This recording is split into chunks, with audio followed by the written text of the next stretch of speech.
Good morning, everybody. Good morning, everybody. Oh, turning sideways. We got That's back. Claude today. Look got the new phone. It See, that better, hasn't but changed. It still turns me sideways. That's the one thing. He just gets a new phone, and his phone still does the same sideways thing. Yeah, it's got to be something. I don't know if it's with the phone. Maybe it's the way you mount it. No, it's just sitting on a stand, block of wood with a notch in it that I stick it on. Is it one of those smartphones that has like movie mode or some of these things with the cameras? I get some funky stuff with my Actually, this is an iPhone 16e, and it doesn't have the fancy camera. I said, I don't need a fancy camera. If it takes a regular photograph, that's all I need it for. I don't do any of the special effects with stuff like the kids do, you know. I don't do any of that. I take pictures with it, and that's it. Yeah. And so they got me that one, and I got it for free, so good enough. Yeah, can't I'll beat put that. up with it turning sideways. Can't be free. Anyway, hey, Steve, you're here today. Go figure that one. Good to see you. Good to see you. You want a job? It is. Can you do the rundown? I'll give it a shot. Well, good morning, everyone. Let's see. We got Steve Anderson. Good morning, Steve. Mark Pruitt, Rob T-Man, Dave DES. Oh, Greg Church. Wow, buddy. Yeah, thank you. Welcome back. Joe Rader. John, let's see. We got Grandpa Rails. Good morning, JD, PK, and W Model Works. Good morning. And we got Digger. Did I say Joe Rader? Good morning, Joe. Gerald Stewart, my buddy Bernard. Good morning. Lynn Stewart. Good morning, Lynn. Ray Bertelson. I think I said Gerald Stewart. Who else we got here? Who'd I miss? I don't know. A lot of people. Joe I'm Reed, sure Wag. we would do. Well, anyway, good morning. Hey, good to see you, Greg. Who's Greg? Is he a buddy of yours? Yeah, he's a rail from way back when. Yeah, he was. Greg was on the first switch job I ever worked as a new switchman. Oh, so he's an engineer dude. No, it was. I think it was 304 over in the belt, or was it 305? I don't remember. It was a How you belt guys job over at Standard Oil. Anyway, yeah, we go way back. Good. That's good. Yeah. Oh, yeah. Good to see everybody this morning. Hope you had a good week. Bill's here too, so we got a full crew this morning. Don't know how to act. It's been like me and Jerry for the last 2 or 3 weeks. Yeah, I seen that when I looked at the past videos. I was telling Jerry I was going to be on last Saturday. I had every intention of it. Saturday comes around and I totally space it off, and I don't even realize it's Saturday until like 5 o'clock in the afternoon when I checked my email, and it's like, oh crap. Yeah, because I got your email and I thought, well, he's going to be here, and then he didn't show up. And I thought, well, something happened and he couldn't get there. You know, I know how life is. No clue, and I wasn't doing anything. That's just it. I was putzing around the house here. That's the worst part, right? Yeah, and then looked to check the phone for email late in the afternoon, and it's like, oh, jeez. That sounds age-related to me. I think it's different if you're busy all day, but yeah, and I wasn't. Yeah. I was, I went like grocery shopping, was doing a little bit out in the yard, doing some stuff in the basement. So yeah, I have no excuse other than I like totally spaced off that it was Saturday and the show was on. Yeah. Yeah, well, it happens. Yeah, it's my senior moment for that week. Yeah, Dennis got his cable tied back together. So yeah. What kind of knot did you use on that, Dennis? Wait a minute, I gotta make it. What the hell is that? That's a good job there, buddy. This is where I started. Oh. So I like that look you're giving those cables. It's like, oh, jeez. The house was supposed to have like a 2-inch conduit pipe coming down in the middle of the wall in the master bedroom closet. That's where all of the guts, because I've got Ethernet cables throughout the entire house, right? So if I come from my router to the box where everything's split, I can plug in an Ethernet cable in pretty much every room in the house. And there's supposed to be a 2-inch conduit going out of the bottom of the house that all of that comes in, or whatever you need to come in or go out with. So when I started, all of this was in there, right? Coming up into the house. And I determined that this was the internet, right? There's the gray tape. That's the internet. I unplug it, internet goes away. Okay, plug it back in. There's my internet. So I know this is the one I'm dealing with. The problem was on the underneath side of the house, which is which? Yeah. And what I did is I cut all this black stuff. It absolutely, was not the internet, right? And so I needed to thread my new internet cable that was going to the train shop, coming from the router out to the train shop. I needed to pull it through. Well, first of all, there's not a 2-inch conduit. There's like 2 3/4-inch holes this big in the floor. It looks like 2-inch conduit in the closet. You get underneath the house and it's not. So I used this, taped on my new thing to pull through. Yeah. It got tangled, and then I was down there, and let me tell you, crawling on my hands and knees through spider webs, scorpions, mud. I wanted to make as few trips as possible. Yeah. The wife wasn't there, and I looked at what was coming down, and I thought that is because it was a single wire. But when you get down there, you find out that the single wire is actually connected to another cable that used to be the phone line that I no longer have anymore. And so I looked at this. Well, that's a single cable. That's not attached to the phone wire cable. That's got to be it. So I cut it. Wrong one. Now I can repair cables, and I did. But then after my 10th trip underneath there, and my back was broken, and I got to the point, because we're talking probably 35, 40 feet.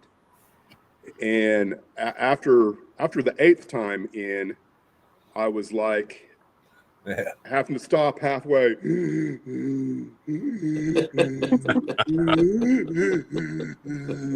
Of course, I've got a dust mask on, but you can't breathe in those things. And at the end of the day, I was like, I'm calling a professional. Yeah. Because I made one connection on the underneath, and I don't know if I just didn't get it right because I had a flashlight in my mouth. And sometimes it's just to pay somebody, man. Yep. Right. But I mean, now the installation from underneath the house to here, that went really smooth. I started that and was like, I think I can get this done by maybe, 10 o'clock, 11 o'clock in the morning. Yeah. Friday, I'll get that done. I'll go to the show, have great internet for the show. Yeah, no.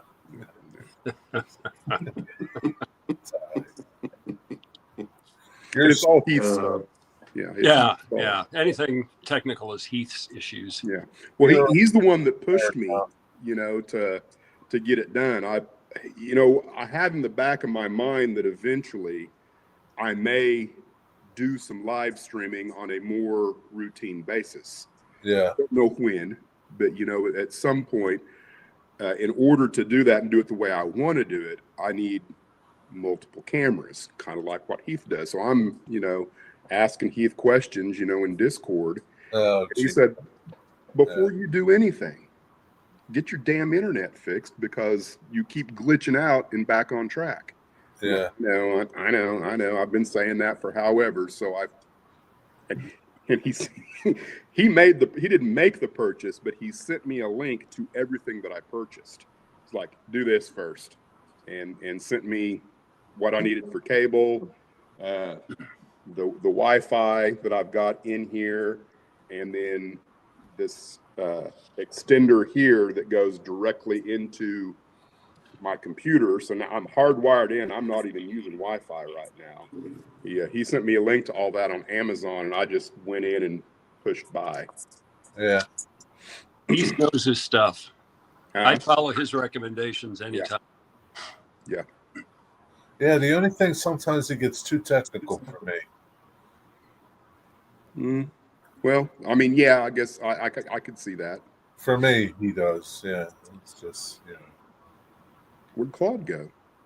I'm trying to correct the tilt angle in the camera. Yeah.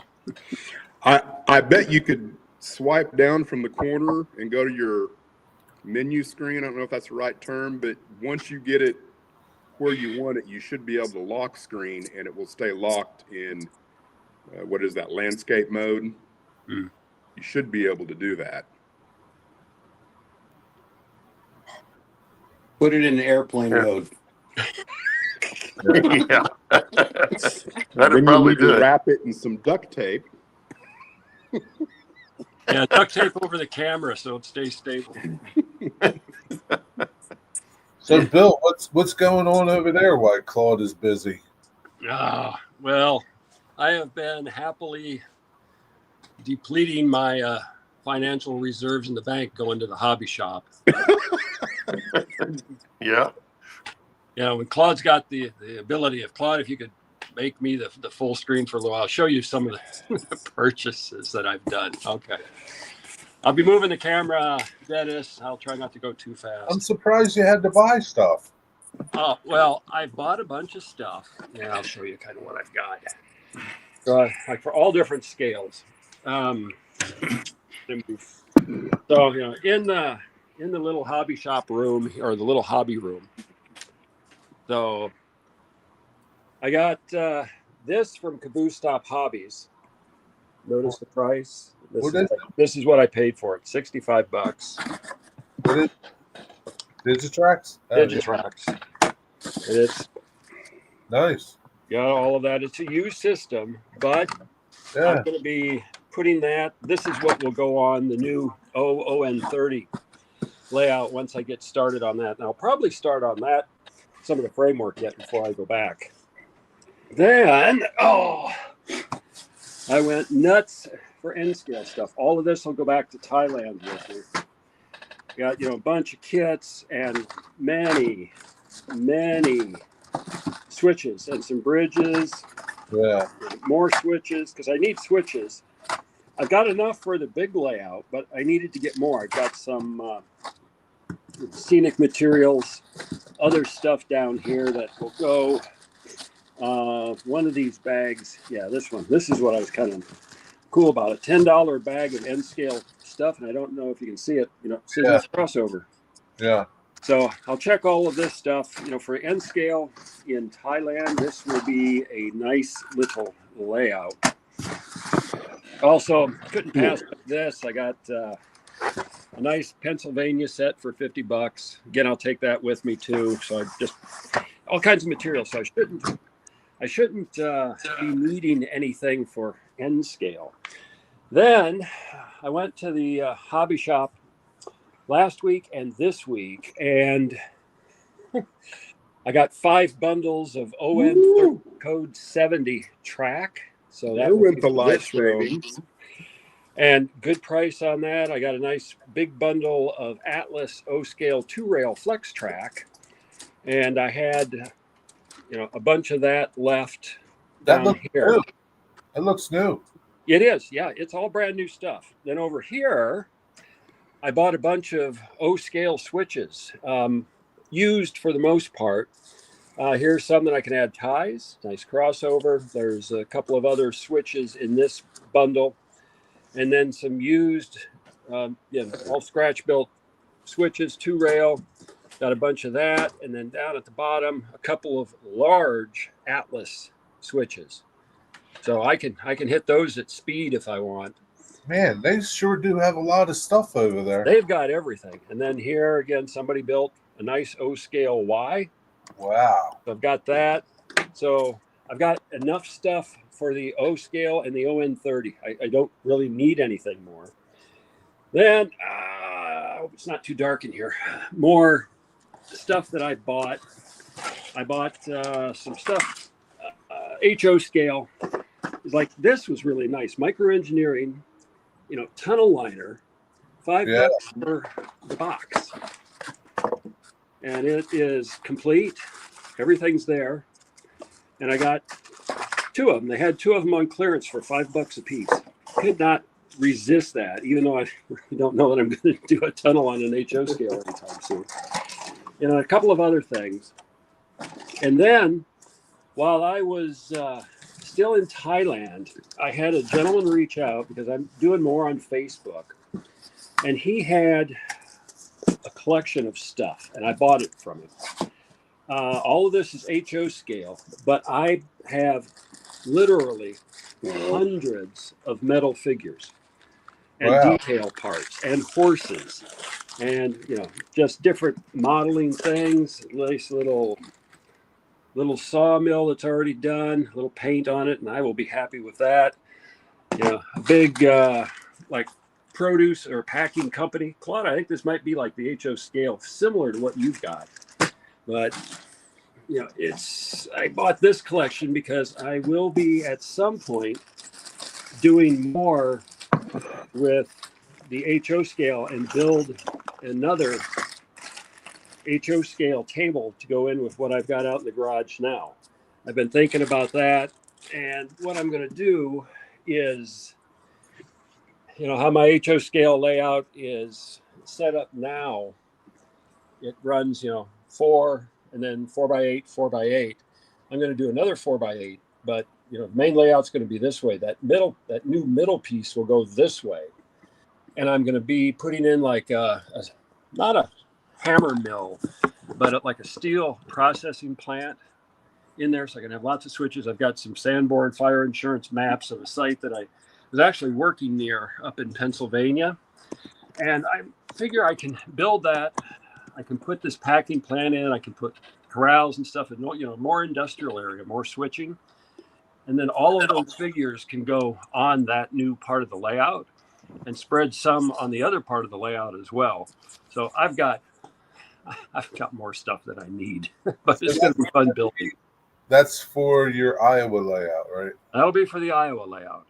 The O scale stuff, Iowa layout, this room, HO scale, N scale out in the garage, and then the 2 N scale layouts under construction now in Thailand. Yeah. I think I'm crazy. It's like an addiction, but you know what? No intervention is needed. No. That should keep you busy. So I'm having fun. So there you go. I've made a dent in the bank account, but it's okay. I sort of planned on it. But yeah, I've got everything I need now. I really don't have to buy much in the future, except for scenery materials, more like woodland scenic stuff. I want to get that, and I do need to get some ON30 code 70 switches. The hobby shop, Boost Up Hobbies, they bought a collection of ON30 stuff, a big collection.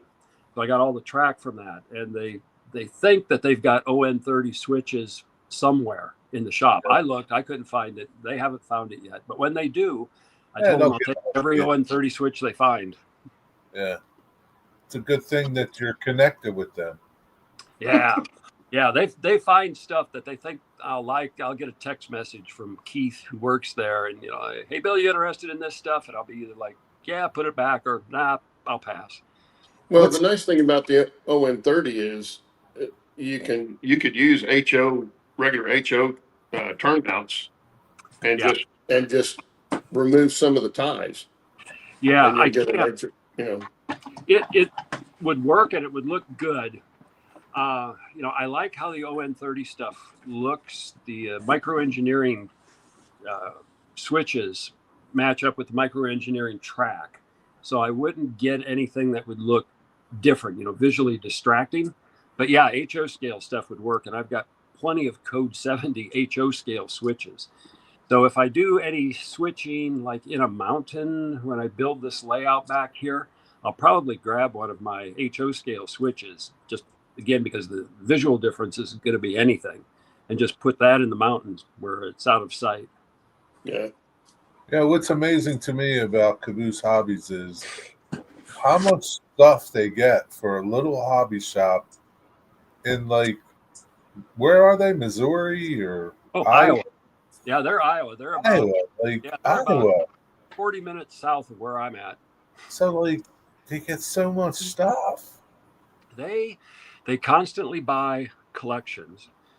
They have actually bought out hobby shops from other cities that have Oh, gone out okay. of business. So they've It bought makes that. sense. Plus, they've got stuff, they've been in business for like 50 years. Yeah. So they've got these little nooks and crannies that haven't been exposed to daylight in like 20 years. And that's what I have fun with when I go there is like I'll get into an area of the store and, I pull the shit off. I will pull the stuff off the shelf, and kind of look in the back and dig, and you be amazed at what you can find.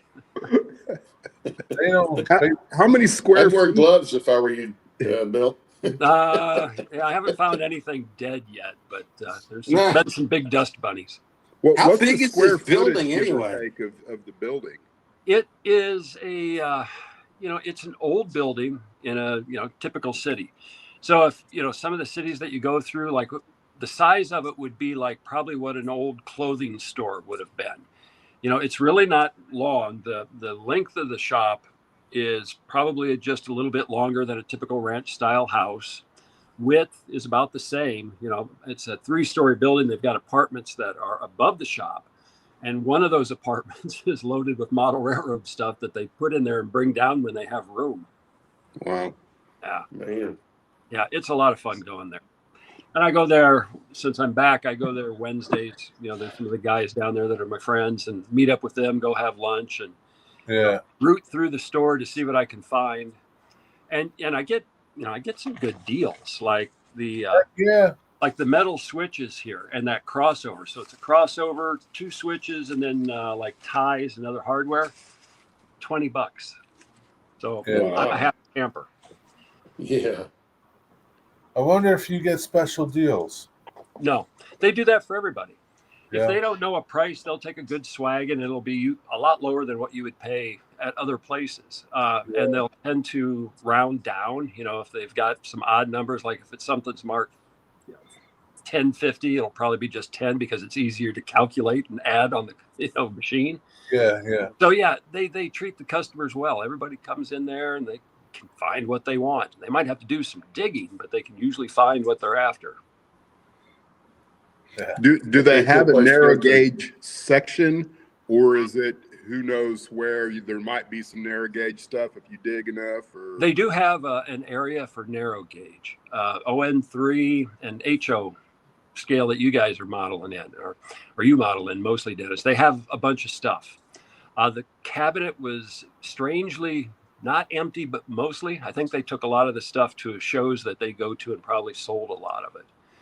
But yeah, they've got an area where they've got detail parts, different little kits, different stuff for narrow gauge. But the thing is with them, it's always changing. Like they're always buying stuff. They're always buying stuff. Like this time the shop was full. They had just gotten in some Atlas new products that had been like on order.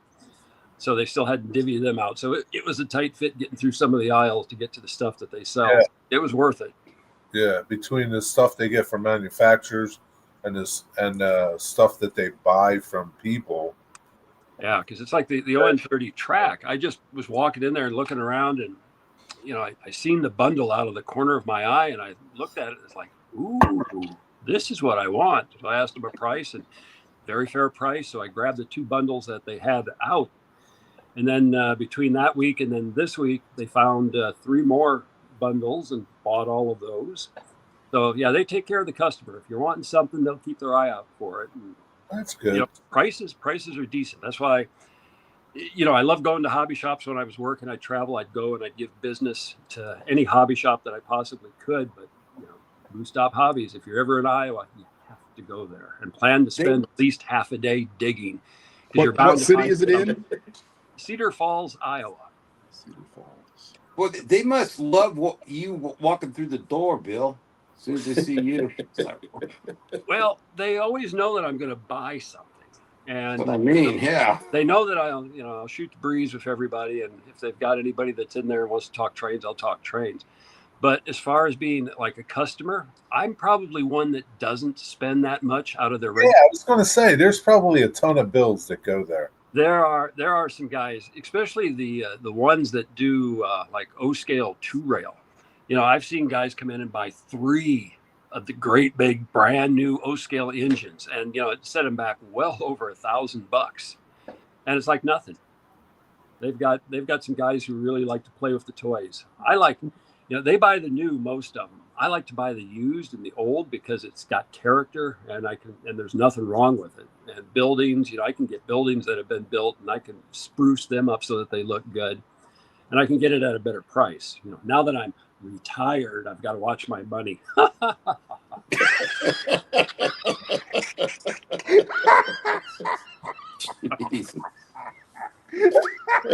You just gotta grow more rice and more. Yeah, I've got to get those ducks laying more eggs and the chickens laying more eggs and get those cows so that they get babies, so I can get more money coming in. I hear soldier fly larvae ups your egg production. Oh, really? Yeah. I'm just feeding the damn things up the egg production. Yeah, hugely, man. Like guys that I know that are feeding their chickens that stuff. Yeah, egg production goes crazy. I kind of do similar, but not with that specifically. Yeah. But lots of insects in the tropics. So every once in a while in the chicken coop, there's some of the nesting baskets that are there that are on the ground. I'll feed the chickens and I'll move the nesting baskets because there's guaranteed to be dozens of bugs that are going to scurry, and the chickens just love that. Yeah. And the ducks, they're foragers. The ducks will find anything and everything that's out in their area. Yeah, that's true. They will. Oh, sounds like you've been busy. I've been busy. It's been nice. It's been fun. What's going on? When I go back, the box of the stuff, I've been waiting to get some more switches. I know the track plan for the portable layout, and I can add in some switches in different areas to make some industries and some other like passing sidings or a hidden in plain sight staging yard. A few tracks. So I've got trains on the ready to switch out. So that one should start to take shape pretty fast, and the temperatures will start to cool off. So, 2 things that'll work in my favor to do more. Well, that's good. So basically now, Bill, you're just a professional model railroader. That's your full-time job. And duck farmer. Duck And farmer. Rice farmer. Yeah, rice field, duck, chicken, cow. But yeah, model railroading. I should be like much farther along on the ones in Thailand, and I'm not. But it's because I've been still doing stuff like the duck pond. The pond was there. Had to clear out bamboo, thistles, vines, everything around it, kind of get to the property edge, and then come back in and put a fence up completely around it and make it high enough so that chickens don't fly in, and the ducks are domesticated ducks, so they really can't fly well, but they can kind of get a good lift and cruise, and they can get almost to the top of the fence. So I had to make sure it was tall enough to kind of keep them corralled, and none of them have escaped yet. They like their surroundings. So who's taking? Oh, I know who's taking care of your animals. Well, yeah, the woman's taking care of the animals, and then some of her family are like taking care of the cows. We have a deal where a couple of her sister and a niece are looking after the cows. They're feeding them, they're taking care of them, and what we'll do is that when either the cow mama or cow baby, when grown, has a baby, that baby cow will give to them for taking care of the cows. Right. And the next cow that's born is ours, which adds to our net wealth because of increasing the amount of animals. Yeah. And, just kind of keep that cycle going so it benefits them, and we don't have to do shit. I mean, do anything. Sorry. Yeah. We just don't have. I got a potty mouth. Is that what you guys do when you're a caboose hobby? Curse a lot? There's a little bit of that, but I think this is just me and sort of the sailor coming out from just being the vagabond that I am and traveler. Oh, Uh, That's funny. anyway, that's my update. Except the showed you guys earlier, I'm tearing apart the drop ceiling in the other part of the basement, adding LED lights, and I will be putting in a model railroad like workbench area on the far side of the wall that I'm sitting here. The first thing is I had to get rid of the crappy lighting that was there, and I've got LED fixtures that I'm putting up throughout. Should have some good lighting, and I got all the furniture. My last trip from Iowa to bring, or from Virginia to bring stuff back is done. The basement will be complete, and then I can start to build the little work center. And before I go back at the first of next month, I've still got about 4 weeks here. I will try to get started on the bench work back here. I'm going to get some sheets of plywood. I haven't bought anything yet, but I can start to do some ripping so I can start to build the benches for this train. So I got all kinds of irons in the fire. I'm definitely not lacking for anything to do. Yeah. That's good. I do like your Facebook page now, Bill. That's pretty cool. Thank you. I hadn't been on Facebook ever. Well, I'd been there, but nothing really for the railroad. So I'm having fun. I've joined a bunch of the groups, post pictures once in a while. I can do just quick updates, for what I'm doing, put it on there. Did you join the Back on Track group? I actually haven't found that one yet. What are you talking about? Okay, after the show, I will go in and follow. After the show, I'll just go to this video after the show, and I'll put a link to it in there. Okay. Yeah, because I should be able to find it. But, I'm having fun. That's how that one guy, Brian from, I think he's from Wisconsin, just north of Chicago, found me. He reached out, hey, I've got some stuff. You interested? Gave me a whole bunch of pictures, and it's like, ooh, yeah. And then he said I had some more stuff. So it's like, send some pictures of that. And I'm going, oh, yeah. And how much you want for the whole thing? He gave me a price. I sold.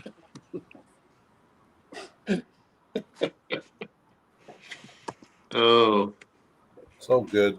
Oh, I didn't. Bill thought it was train porn. I didn't see that question or whatever was put up, Claude, that you put up. Right now, my phone is away and my eyes are really bad. So. Well, yeah, Canadian Locomotive said Switch is named on the StreamYard to Potty Mouth. Oh. Bill Potty Mouth Railroader. Maybe next week I'll put that, for the little line right here for who's on the show. Potty Mouth Bill.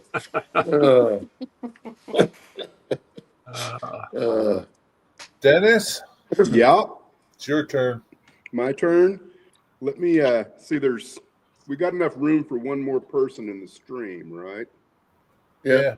Let me. How about Dennis? How about Gail? What about her? We haven't had her on the show in a while. Yeah, she hasn't been on the show for a while. She doesn't seem to be as interested as she used to be for some strange reason. I don't really know why. It's probably Bill's language. Yeah, look at the undesirable crowd now coming in. Oh, hello. You're back. You gotta turn one of them off. Yeah. Not that one. Yeah, wrong Turn the one. other one off. Or either one. Or I guess he'll have the sound on the other one. He can't tell us what he's doing then. If he turns the sound off. Anyway, okay. Steve Anderson says if you have railroad crap to get rid of, get in touch with Bill, mate. So that's not far from the truth. If somebody would happen to have something of interest, find my Facebook page, Model Railroad Adventures with Bill. And, there's things that I'm still looking for all scales, both for additional stuff for the layouts here. What are you looking for end scale? Right now, building kits, like old building kits. I don't want anything expensive because and bulky because I've got to take it through on like the airplane and like last time I'm going to put a note in there for the TSA a QR code for my YouTube page and say model railroading supplies because they'll look at it because I'm going to have a transformer going again and all kinds of things with wires that will draw their curiosity. Yeah. But Yeah, end scale most building, definitely. I'm going to build hundreds of trees. I've got the materials there for that. So I need end scale buildings and I need like woodland scenics, the tubes, different greens and browns and things like that. Materials to make trees. I've got plenty of that kind of stuff. Yeah. But those are the things that I need in, like ON30 code 70 switches. If somebody would happen to have some of those that are reasonably priced, I would be very interested. But everything else, I'm pretty well set, I think. The only thing I've got in ON30 is I've got a Bachmann Spectrum 460 or 260. Can't remember which one. 260. It's a Rio Grande Bumblebee scheme. Does Dennis Get think let go he's pretty cheap. live? Does Dennis think that he's live? I don't know where he's at. Oh, wait a minute. He's down here on the bottom. Maybe he cut another cable. Dennis, we can't hear you. If you're talking, we can't hear you. Can you hear me? Yeah. Now I hear you. Now, Okay. now we can. I've been waiting. No. Okay. Uh, Well, you were down. You put the camera on the bottom. I didn't see it there. So go ahead. Okay, so are you seeing what I'm seeing? I don't know. What do Seeing you? the fascia. Okay. That's when you walk in the Board. door, right? Yeah, this is walking in the door, so you can kind of see what's going on here, and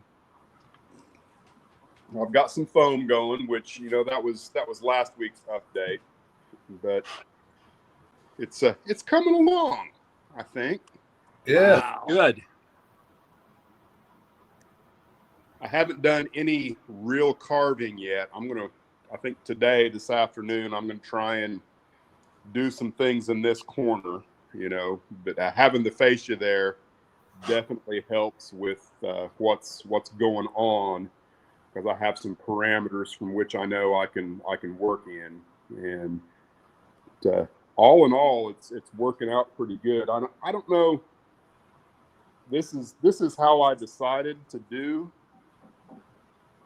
my fascia. Is I'm running a stringer of 1/4 inch masonite, just kind of around the edge and in places where I needed to have, a little extra support. Well, I've got one of those up here, and then I've also got it down here, and eventually I will come in with something right in here that I can, just like probably doesn't need to be a whole 1x4, but something in there that I can make sure that seam matches up good all the way through. But fascia definitely makes it look a little more finished, and Sure does. Yeah. I'm going to have to.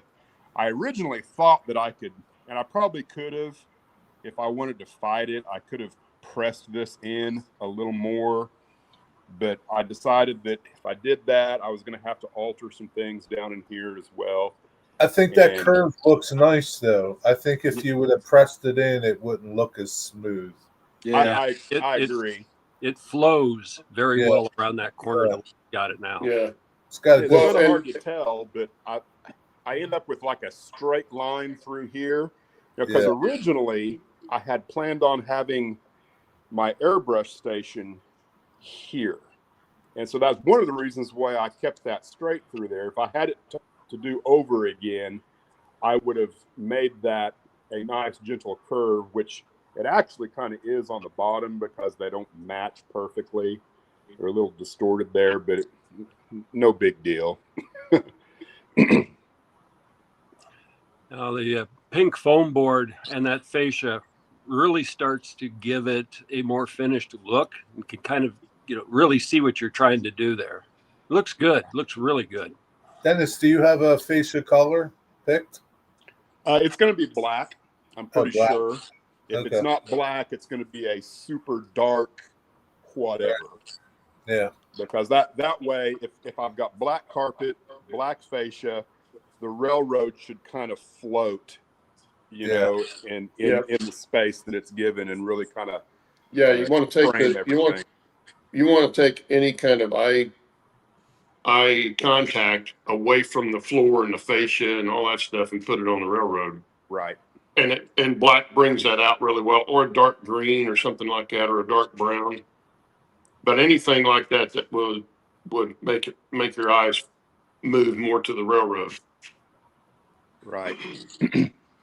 Now on this side, you know, this is going to be a little more, I don't know if problematic is the right word or not, but, you know, having this look like what I see in my mind, I might not ever get there, but I'm going to try. And I think, you know, again, trying to figure out how this is going to work, because it needs to come, I don't know if you can see that blue tape right there, but that's about the height I want to get somewhere through here with this track passing on the backside of that. And I don't know, we'll see. Well, it's looking good. Yeah. Yeah. Heck of a good start. So that's your scenery that you've been working on then, right? Guess so. He doesn't know. You're up. Yes. Yeah. Am I back in the show now? You're back. Yes, sir. Yeah. Back. Okay. You can take your feet out. Do what? Claude, Yeah, I'll do that. I kick him out of here. There we go. Yeah, we don't need to see your ugly feet. Okay. Bad enough to look at your face. The trick is going to be when do I use what scenery technique to accomplish what? You know, I have in my mind that I'm going to have to use multiple different techniques, right? yeah, try. That's the way I'm looking at it. Yeah, I think so. On this backside where I've got 2.5, 3 feet to go to get to where I need to be, where the fascia, you know, dips down, I'm thinking cardboard strips and Plaster. Yeah. plaster cloth of some kind there. And then if I need trees, because I want trees, you know, can I glue on foam onto the plaster in the places where the trees need to be, or to the backside or whatever? Because that's kind of the merging of those two elements, I think, is going to be important. And I you know, I'm not sure how that's all going to work, but What do you think, Bill? is that method possible? I just drilled holes. I just drilled a small hole in the plaster and glued the tree right into the plaster. It depends upon how big of trees you're wanting to build, Dennis. Small trees, yeah, Claude, exactly. That would work perfect. But your idea of having some foam on the backside to capture those trees, if you're making bigger ones, yeah, that's going to be absolutely necessary. So they don't have that unnatural. Right. What I don't want to do is have to fight it. In other words, if I've got a tree that is a decent actual HO size tree, I think a lot of us, we don't accurately model the height of a tree in HO very often. We tend to compress the tree for lots of different reasons, but like the tree in my front yard, it's probably, I don't know, 75 feet tall. See, the thing with trees is there's no wrong height, there's no right height. Like trees are like, you could have 100-foot tree. Correct. Yeah. And so I do want to model some trees that accurately represent that height. And in my way of thinking, the best way to make sure I don't have to fight holding that tree and getting it straight or however it needs to look in the terrain base is going to be with foam. So I think want what to you got to keep in mind trees. is your error, right? If you're modeling now, there's not a lot of old growth out there. if you're modeling your area, there's a lot of old growth out there, big trees, 100-footers. So, Right. so one other way that you could approach mounting your trees, Dennis, and you could experiment with this, before you do it, is, you have your cardboard lattice, you put your foam or your sheets over it, but then you sculpt a mold in the areas where you think you're going to have trees and make it thick, like half, 3/4 of an inch, sculpt a mold modeled into your scenery. Because when that dries, you'll be able to drill it and it'll have a straight hole. It'll hold, it won't fall apart, and it will hold your trees. So just another option that you could consider. Yeah. And it's I didn't have any problem with the woodland scenic trees. I had the most problem with, and they've got just a little pin on the bottom of that plastic trunk, but they were the hardest to keep from wanting to droop over. But then if you look at any railroad photos that have trees on them, and you're going to find trees that are leaning over. Yeah, especially on the model a dead tree that's leaned over. I mean, That's that's stuff like that. They don't all grow perfectly straight up. And I'm not going to suggest that every tree in the world is straight up, but you're going to need a collage of a little bit of both, right? In order to model a good looking scene, you're going to have some odd looking trees that catch the eye for whatever reason, and then you're also going to have your standard tree that grows straight up. You need both. So, well, and the ones that you see in real life that are close to the tracks that tend to lean, it's because the railroad has cut the soil or dirt or rock. Usually it's going to be soil. And then that hill slope that they've left will gradually settle and kind of come down. Gravity is going to pull it. And if there's a tree on there, it'll go from straight to down that way as that slope slumps. So that's the way that's perfectly natural. You can take those trees that want to go that way and then sort of bend them back straight and near the top, so it looks like they've been going, but then the top is still trying to go straight. There's a tree straight west of me that was cut, I guess, early on in its life, and it's got two great big trunks that literally kind of come straight out parallel with the ground before they come up. I've never seen a tree like it anywhere else. It's very odd.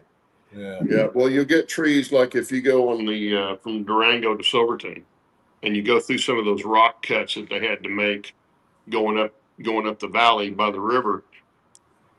You'll see trees that are 12 inches in diameter and they're coming out of the rock, and then they turned up and gone up. Now I did that on mine with some of the woodland scenic trees because you could bend them pretty easy and get that look. They're on a sheer rock face, but the tree's going up, but it's growing out this way.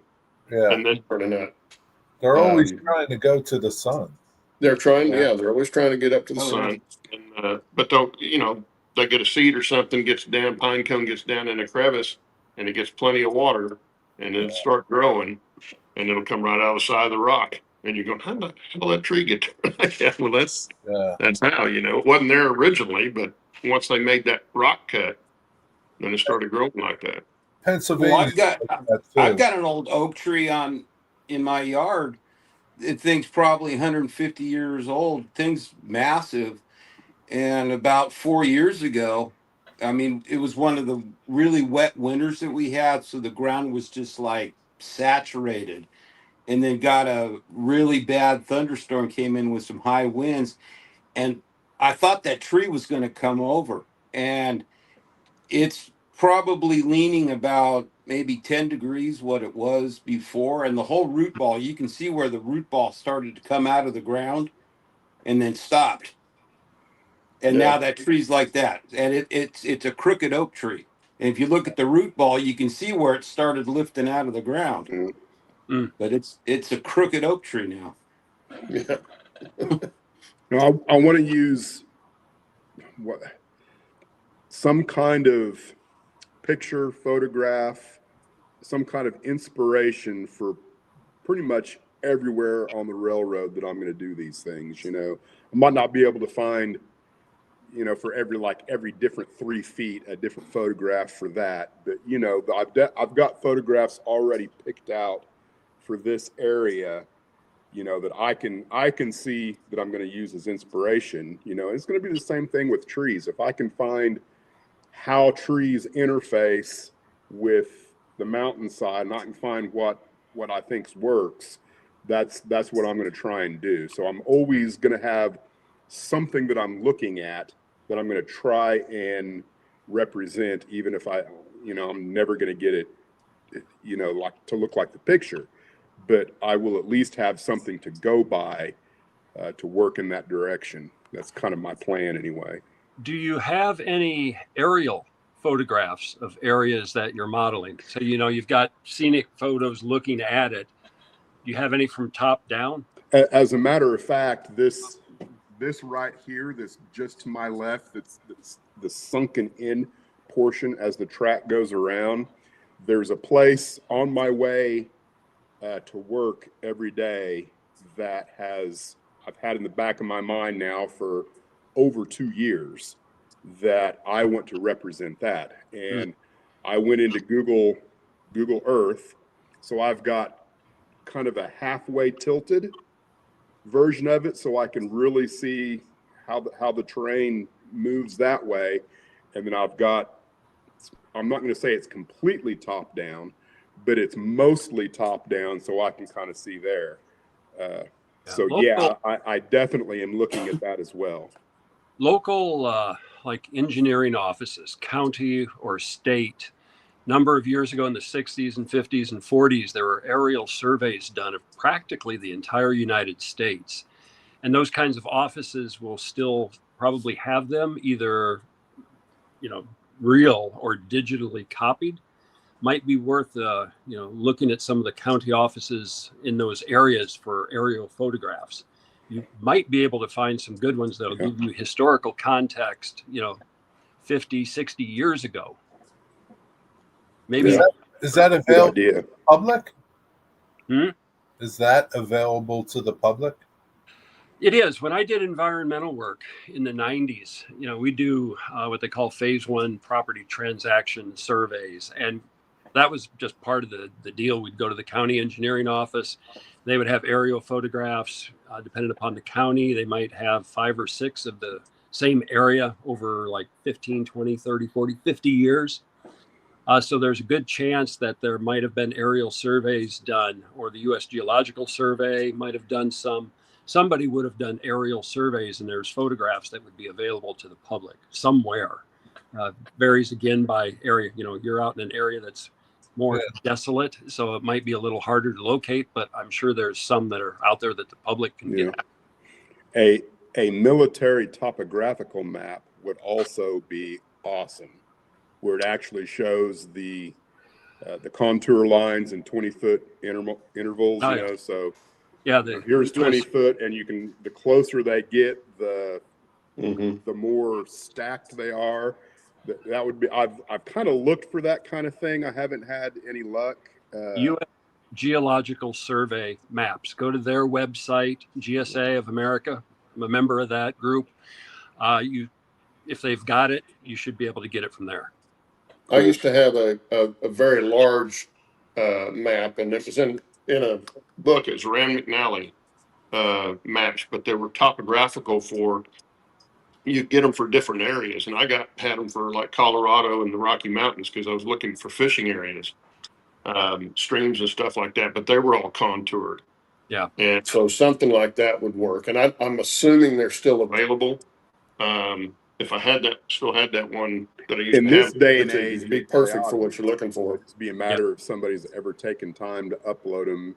Yeah, and most of those things probably have been uploaded, and you should be able to get, if you find something, you should be able to get it as a downloadable PDF. Maybe have to pay, for like the geological survey stuff because it's new. Older stuff, maybe not pay free, like Sanborn fire insurance maps. You go to the Library of Congress and you can get your PDF and just download them. So, but they're available. It's just a matter of, again, finding the right place to look in those areas of interest. And you can always take a screenshot too. If it costs money, you can just take a screenshot. And, Well, Doing it another on thing, VR. Dennis, yeah. I don't know if you've ever noticed, but you've got a lot of historical photos of towns and stuff that you're putting on your layout. You'll notice that there's not a lot of trees around those towns. Correct. They pretty much clear cut those areas and use that for building. And so the trees weren't there when they took those photos, but they're there now. Yeah. And I know that would be accurate prototypically, but I want trees. So Well, yeah, that aspect of it, I'm going to ignore because I have Well, noticed that. it would depend on what era you are. The closer to that railroad originally coming in, Right. the more barren it's going to be. But yeah, you look at any of those. Some of the shots, like up around Alpine Tunnel and stuff like that. On the way up there, all those trees are gone because they used them to build the railroad. And now they're back, but they weren't. They weren't when they took those photos back in the 1880s. Yeah. Which I don't know if Jerry said he hadn't seen the last video I did, but this is one of the things that I've done is I've taken photographs of the room, Stitched them together. and well, like this is a panoramic view, Right. so I've just gone in and drawn kind of what I'm thinking, and like Oh, that's a good idea. Yeah. Bill mentioned, top down views. Yeah. I took a picture of a top down view just so I could, take a look and see, well, is this can I do this or not? So That was a good idea. Yeah. Yeah, there's definitely different techniques of getting what you want, and just depends on what you're modeling in and what you like modeling with. I'm probably going to try it all. Because I definitely used a combination of foam board and cardboard and plaster and all kinds of stuff like that. I think it would be good as a teaching aid to try it all for you and for other people later to see, and then they could say, I like this method better than this method, and you can figure that out too. Yeah. I've got a bunch of large chunks of gyprock all over the yard that I don't know. I guess this land belonged to my dad. It's generational land, and those large chunks of gyprock have been here forever. I'm going to make my own rock molds out of them, and unless I find out that gyprock doesn't work well for some reason for rock molds. It they look work okay. great. As long as they're solid, you should be able to get your latex on it and make your mold. Yeah. What are gyprocks? Gypsum. I mean, Bill would be the one that could explain it better than me. I don't know what gyprock. I've never heard of gyprock. You ever heard of gyprock? You've heard of gypsum drywall board, right? Yeah. That's the rock that gets ground up into a powder and then mixed with some other stuff to make wallboard. No, okay. And gets all over everything. Yeah, it's a cool thing. Like even sometimes I think like some old carpenter pens or some of the marking pens is actually made out of gypsum rock, which leaves sort of that white streak as you're marking things. Yeah. Especially if you're marking on black pipe. Plumbers use that a lot. I don't know how it forms. I mean, it's really soft. Yeah, it's an evaporitic sedimentary rock from like an ocean or a salty water body that dries out. You get sodium chloride salt, you get gypsum. There's a lot of it out there, right? There's a lot of it in Oklahoma, Missouri. Yeah. Out right? here, there's lots of places where if you drill a water well, you're going to go through some gyprock. Guess what your water is going to taste like? Like chalk. A bunch of it out here. Yeah, Iowa's got a lot too, but it's about 1,000 feet down. We got some big gypsum. Yeah, ours is laying on the ground in places. Yeah, it's going to taste. That water's going to taste like milk and magnesia. Yeah, pretty much. Yeah. That's our time, guys. Boy, it's great having everybody back. Yeah, everybody. You, Steve, Bill. Yeah. How much longer are you still in the States, Bill? I'm going to be here all this month, so I'm going to be heading back on October 1st. So I'll be back for the next few weeks on the show regularly, and then spotty once I get back. Until Alrighty. March, when I come back again for a month and a half. Cool. All right. Well, Steve, have they scheduled? You haven't scheduled you for any surgery yet or anything? I don't have my MRI scheduled till October 2nd. So Oh wow. I know. It'll be here. Well, Yeah. Just see- We'll see. don't fall down on the other side in the meantime. No, Yeah. not doing that. Everybody have a good All weekend. right. Good Yep. seeing you guys. All Have right. a good take rest care, of your everybody. weekend, a good week. We'll see you here next week.